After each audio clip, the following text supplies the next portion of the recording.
Saat itu dia sedang berjalan di sebuah lorong pasar dengan bawaan belanja yang cukup banyak. Tanpa sengaja menabrak seseorang yang mengakibatkan barang belanjaannya jatuh. Adegan di sebuah scene film saat dia akan mengambil barang belanjaannya yang terjatuh, saat itu juga orang yang ditabraknya juga akan mengambilkan barang belanjaan dia yang terjatuh tersebut. Assalamualaikum warahmatullahi wabarakatuh. Halo Elin Story Lovers, apa kabar kalian semua? Semoga selalu dalam keadaan sehat, dimudahkan segala urusannya dan dilancarkan rezekinya, serta dijauhkan dari segala musibah, bencana, dan mara bahaya yang ada di dunia ini. Sebelum kita lanjut ke dalam story, jangan lupa subscribe, like, komen, dan share. Dan aktifkan tombol loncengnya agar kalian tidak ketinggalan dengan story-story yang terbaru. Open Diary.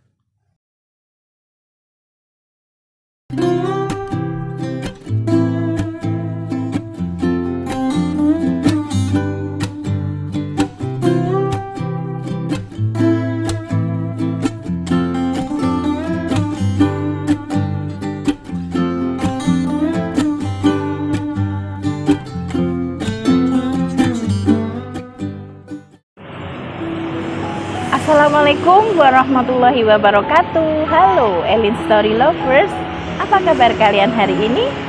Pada kesempatan kali ini saya akan membawakan sebuah kisah yang dikirim oleh Mbak Rani di Jogja.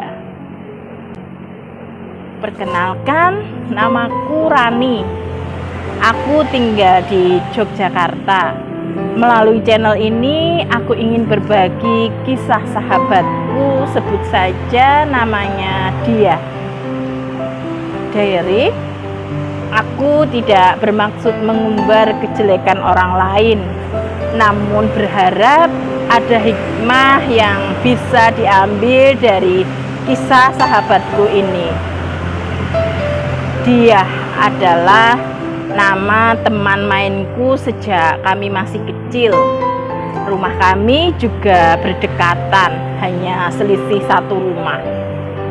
Waktu itu sekitar tahun 82. Diary berawal dari pertemuan dia dengan seorang pemuda bernama Sugeng di sebuah pasar tradisional. Saat itu dia sedang berjalan di sebuah lorong pasar dengan bawaan belanja yang cukup banyak. Tanpa sengaja menabrak seseorang yang mengakibatkan barang belanjaannya jatuh. Adegan di sebuah scene film saat dia akan mengambil barang belanjaannya yang terjatuh, saat itu juga orang yang ditabraknya juga akan mengambilkan barang belanjaan dia yang terjatuh tersebut. Sehingga tangan mereka sama-sama memegang barang belanjaan yang jatuh itu dan akhirnya saling bertatap muka dan berpandangan mata untuk beberapa saat sebelum akhirnya orang tersebut berkata, "Maaf," sambil melempar senyum manisnya ke arah dia. Dia pun seperti terpesona dengan senyuman itu. "Nggak apa-apa mas, saya yang seharusnya minta maaf karena sudah menabrak jenengan," kata dia. "Boleh saya bantu bawa belanjaannya?" kata orang itu lagi. "Nggak usah mas, nanti merepotkan masnya," jawab dia.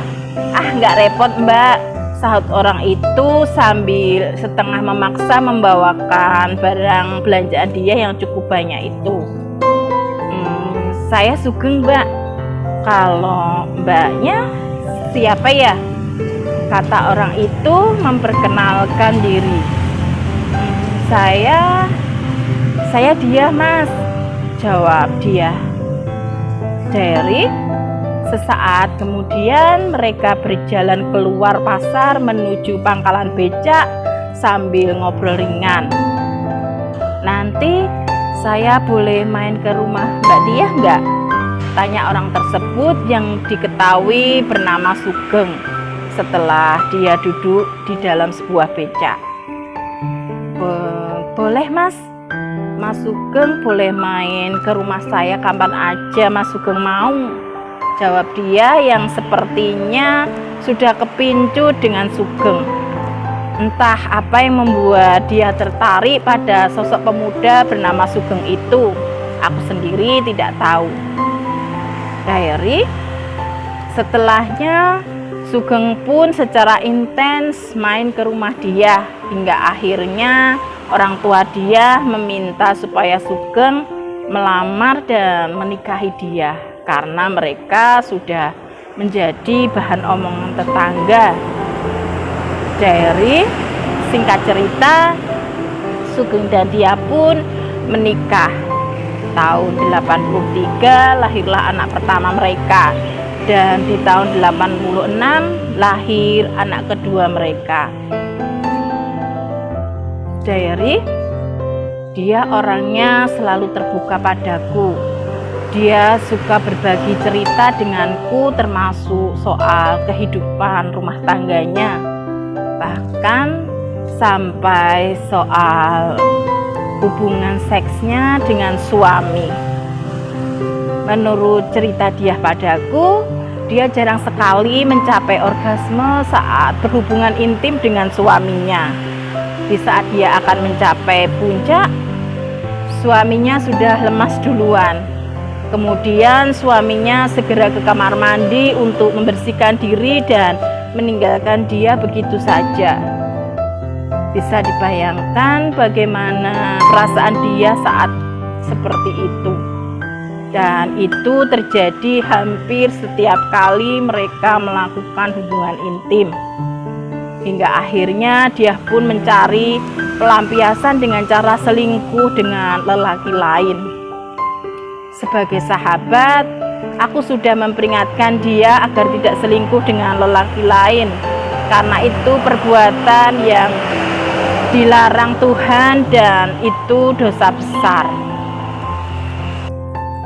Dia, coba kamu komunikasikan dengan suamimu. Jika saat berhubungan kamu belum mencapai klimaks dan suamimu sudah, kamu bilang aja.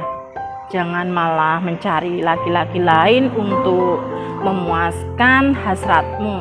Itu tidak baik, kataku menasehati. Sudah Ran, tapi suamiku sepertinya tidak mau tahu. Egois dia tuh, padahal selama ini aku sudah bersabar melayani dia di keranjang. Meski aku sendiri tidak mencapai klimaks. Tapi aku manusia biasa Ran, kesabaranku ada batasnya. Aku juga butuh yang namanya pencapaian orgasme dalam berhubungan intim. Kalau tidak, aku bisa stres Ran, jawab dia dengan nada kecewa. Aku pun tidak bisa berkata apa-apa lagi. Aku prihatin dengan kehidupan rumah tangga sahabatku itu. Entah Mas Sugeng tahu atau tidak soal perselingkuhan istrinya itu dengan seorang lelaki yang berstatus sebagai anggota aparat keamanan. Karena warga di kampung kami hampir semua tahu perihal kedekatan dia dengan lelaki itu. Hingga akhirnya perselingkuhan dia dengan anggota aparat keamanan itu pun tercium oleh istri selingkuhannya saat dia sedang berada di kantor tempat selingkuhannya bekerja. Istri selingkuhannya itu datang dan melabrak dia serta memaki-maki dia habis-habisan. Dia dan selingkuhannya hanya bisa diam dan pasrah. Diary. Selang beberapa bulan setelah kejadian itu, Mas Sugeng sakit keras dan akhirnya menghembuskan nafas terakhirnya di rumah sakit. Meski sudah dikecewakan, namun sebagai seorang istri yang ditinggal pergi suaminya untuk selama-lamanya, dia pun sangat sedih. Tapi alhamdulillah, kesedihan itu tidak berlangsung terlalu lama. Setelah setahun ditinggal pergi suaminya, dia bertemu dengan seorang lelaki pensiunan polisi berstatus duda dan mereka pun menikah. Aku pun ikut bahagia dengan pernikahan kedua dia dan mendoakan semoga menjadi keluarga yang sakinah, mawaddah warahmah. Amin. Demikian sebuah kisah yang dikirim oleh Mbak Rani di Jogja. Terima kasih Mbak Rani yang sudah bersedia mengirimkan kisahnya di Elin Story. Nah, buat kalian yang mempunyai kisah yang serupa dengan kisahnya Mbak Rani atau mempunyai pengalaman hidup yang tidak bisa kalian lupakan sepanjang hidup kalian, silahkan kalian kirim di elins.story@gmail.com. Terima kasih. Wassalamualaikum warahmatullahi wabarakatuh.